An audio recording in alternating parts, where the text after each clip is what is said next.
Bonjour. Il est difficile de critiquer l'extérieur à moins d'inclure dans cette catégorie l'état moyen de l'intérieur de nombreux exemplaires, en particulier ceux d'après flotte. Les bruits indésirables provenant du dessous du tableau de bord sont fréquents. De plus, il arrive parfois que de l'eau s'accumule dans le passage de roue de secours du break, ce qui est généralement aidé par des joints de trous technologiques en papier, ou du moins donnant l'impression de le faire. Cependant, l'eau peut également pénétrer dans le coffre par d'autres moyens.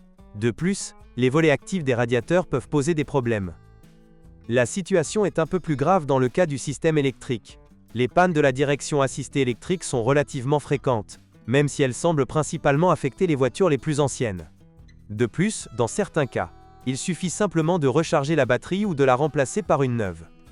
Dans d'autres cas, il faut généralement parler de réparation du module support théoriquement non démontable et irréparable, ou simplement de son remplacement.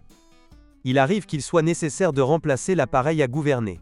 Dans de tels cas, il est recommandé d'en utiliser un plus récent en raison de sa conception améliorée. D'autres défauts de cette catégorie incluent des problèmes occasionnels avec le système audio, les capteurs de température et les modules de confort.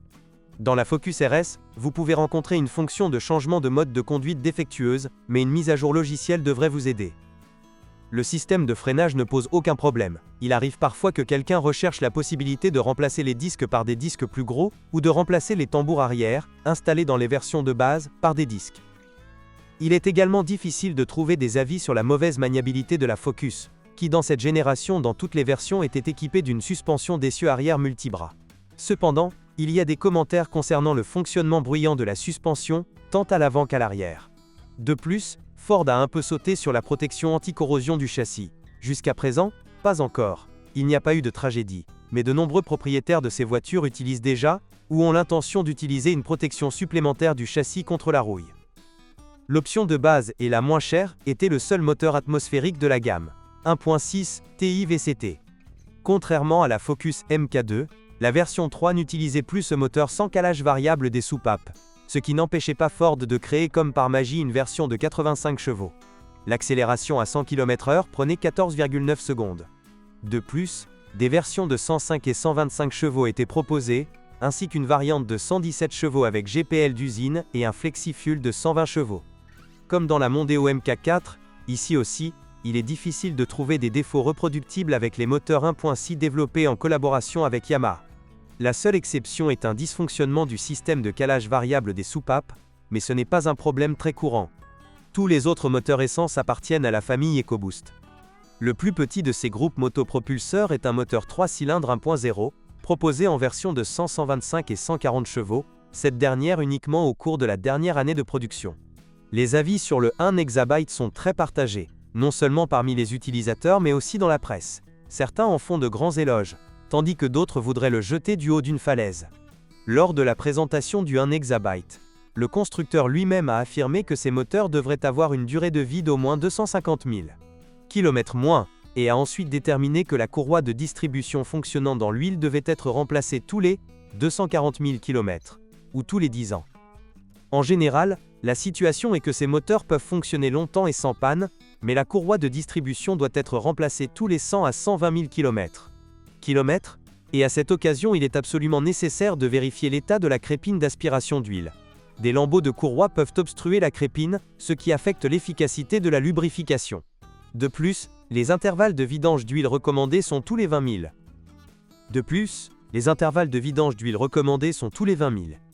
km méritent également d'être raccourcis de manière optimale à 10 000 km. L'huile doit répondre aux exigences de la norme WSSM 2C948B. Il existe des modèles Focus 1 exabyte sur le marché secondaire, avec un kilométrage supérieur à 300 000 km. Donc c'est possible, mais cela nécessite beaucoup de connaissances techniques, et il peut toujours y avoir un problème avec la pompe à carburant ou une culasse fissurée. Les moteurs 1.0 EcoBoost ont été modernisés à plusieurs reprises. On peut donc dire que plus ils sont récents, mieux c'est. L'option suivante est le moteur 1.6 EcoBoost. Il était proposé en version 150 et 182 chevaux. En termes de paramètres secs et d'impression de conduite, il est difficile de commenter. Mais ici aussi vous devez prendre en compte la possibilité de panne. Les plus graves comprennent les fissures dans les blocs et les têtes, ainsi que les défauts du système de refroidissement, à cause desquels un entretien a été effectué. Une autre chose est que le système de refroidissement mérite d'être vérifié dans chaque version de moteur. Avec le lifting, le moteur 1,6 EB a cédé la place au plus petit 1,5 EB, également en version 150 et 182 chevaux, qui présente plusieurs modifications de conception, notamment un système de refroidissement amélioré. Avec le recul, il semble que la version 1.5 pose moins de problèmes que la version 1.6, même si de nouveaux sont également apparus, par exemple un bruit de cliquetis après le démarrage dans certaines unités, qui dure généralement environ 20 à 40 secondes. C'est intéressant car je n'y parviens pas. Découvrez ce qui en est la cause. Certains concessionnaires prétendent qu'il s'agit de la soupape de décharge de la turbine, d'autres qu'il s'agit d'un système à injection directe de carburant, et d'autres encore que ce type est simplement comme ça, et en fait certaines voitures l'avaient comme ça depuis le 9. Mais ce n'est pas la chose la plus intéressante, mais le fait que ce cliquetis semble se produire uniquement dans la version 150 chevaux, et est souvent aidé, soit par la mise à jour du logiciel du moteur, soit par le téléchargement du logiciel à partir de la version 182 chevaux. L'avant-dernière option est l'EcoBoost de 2 litres développant 250 chevaux, utilisé dans la Sportive Focus 5. En raison de sa faible popularité, il est difficile de parler de défauts reproductibles. Mais s'il y a quelque chose à craindre, ce sont les pistons qui éclatent. La plupart des sources affirment que la cause pourrait être ce qu'on appelle combustion supernoc, LSPI, Low Speed Pre-Ignition, se produisant à de faibles vitesses de rotation et à des charges relativement élevées. Mais il est difficile de la traiter avec une certitude à 100%. Il existe des opinions répétées selon lesquelles le risque de panne peut être réduit en utilisant un refroidisseur intermédiaire plus grand. Celui standard de la version 5 est trop inefficace. Au sommet de la gamme se trouve le moteur 2.3 EcoBoost de 350 chevaux utilisé dans la Focus RS. Au départ, elle avait de sérieux problèmes d'enfance. Un lot de ces voitures avait des joints de culasse incorrects, provenant d'une Mustang de 2,3 litres. Cela entraînait de la fumée, une perte rapide de liquide de refroidissement, ou simplement l'impossibilité de démarrer la voiture. Après le service, ces problèmes ont cessé. Les voitures fabriquées après le 6 juillet 2017 ne devraient avoir aucun problème avec les joints de culasse. Le constructeur a remplacé les joints et les culasses sous garantie, et dans certains cas même des moteurs entiers. Si nécessaire, il convient d'ajouter que les réparations ont également été refusées aux propriétaires de voitures après le réglage des puces. Les moteurs EcoBoost 2.0 et 2.3 disposent d'un système de distribution entraîné par chaîne. Les utilisateurs ne commandent pas sa durabilité. Il y avait un total de 3 unités diesel dans la Ford Focus MK3, mais chacune d'entre elles était disponible dans différentes versions de puissance.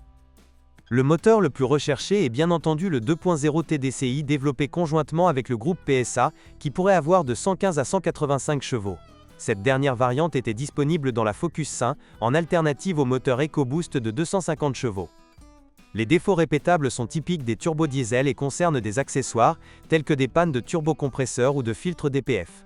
Ce sont quelques-uns des diesels les plus recommandables du marché. Une alternative pour les personnes ayant des exigences moindres était initialement, jusqu'en 2015, les unités 1.6 TDCi, également de conception identique au 1.6 HDI, des versions avec une puissance allant de 95 à 115 chevaux étaient proposées. Il s'agit de moteurs modernisés dotés de culasses à 8 soupapes, considérés comme plus durables que ceux utilisés par exemple dans la version 16 volts de la Focus MK2. Aux défauts évoqués à propos du 2.0 TDCi, typique de la plupart des moteurs diesel du marché, s'ajoute également le problème des fuites d'huile. Dans certains cas, la carrosserie tremble lorsque le moteur tourne au ralenti. Parfois le remplacement de l'un des supports de moteur est utile, mais pas toujours. Certaines personnes imputent cet état de fait à la suspension du moteur mal conçu. Depuis 2014, on trouve également sous les capots de la Focus des moteurs 1.5 TDCi plus récents. Créé en réduisant le diamètre du cylindre, la course du piston est la même. La variante la plus faible possédait toujours 95 chevaux. La puissance de la plus puissante augmentait légèrement, jusqu'à 120 chevaux. Après de nombreuses années, le moteur semble avoir au moins autant de succès que le 1.6 TDCi, peut-être même plus. La version de 95 chevaux dispose d'un turbocompresseur sans géométrie variable des pales, son éventuelle régénération sera donc moins chère. Vous devez toujours faire attention au colmatage du filtre DPF. La plupart des unités utilisent des transmissions manuelles. Ils ont 5, dans le 1 exabyte 100 chevaux et tous les 1.6 TIVCT, ou 6 vitesses, et fondamentalement, ils ne posent aucun problème. Parfois seulement dans les RS, il y a des problèmes pour engager certaines vitesses. Cependant, il convient de garder à l'esprit que de nombreuses Focus ont fait l'objet d'une campagne d'entretien concernant le système d'embrayage. Il vaut la peine de vérifier le VIN d'un exemplaire donné pour voir s'il doit également être entretenu. Une alternative aux boîtes manuelles sont les transmissions à double embrayage PowerShift et les transmissions automatiques à convertisseur de couple. Les premiers étaient proposés dans les moteurs diesel, 1,5 à 120 chevaux et tout 2,0, et dans le 1,6 essence de 125 chevaux, tandis que la boîte automatique n'était disponible que dans les voitures à essence, 1,0 et 1,5 hexabytes. L'hydrokinétique semble être un choix légèrement meilleur, il est difficile de trouver des informations sur ses défauts. PowerShift est différent. Par rapport à la concurrence, ce n'est pas une boîte de vitesse moins recommandable. Mais bien que les prix de réparation aient baissé ces dernières années, ils restent généralement plus élevés que dans le cas de la DSG plus populaire du groupe VW. Il ne faut pas trop en avoir peur dans les voitures diesel. Les moteurs à essence sont un peu plus risqués. Le 1.6 atmosphérique est le choix le plus sûr. Mais selon beaucoup, ils conduisent comme s'ils traînaient la dette publique sur un crochet. Le choix le plus intéressant pour un usage quotidien dans la catégorie essence semble être les unités 1.5 EcoBoost, 1.0 et 1.6 sous condition. Malgré ces incidents, la gamme de moteurs était si large qu'on pouvait encore trouver son bonheur. Focus compense également le faible taux de défaillance d'autres composants et reste pour cette raison un choix populaire sur le marché secondaire. Et si vous connaissez des défauts courants, vos commentaires seraient appréciés. Bonjour les amis. Vous cherchez une voiture d'occasion? Vous devez prêter attention au site web carm.pro. Carm.pro est grand catalogue de voitures, moteurs, boîtes de vitesse. Et le meilleur, c'est que vous pouvez trouver des informations sur les pannes de n'importe quelle pièce. Complètement gratuit. Allez sur le site web carm.pro et découvrez tous les éventuels points faibles des voitures d'occasion.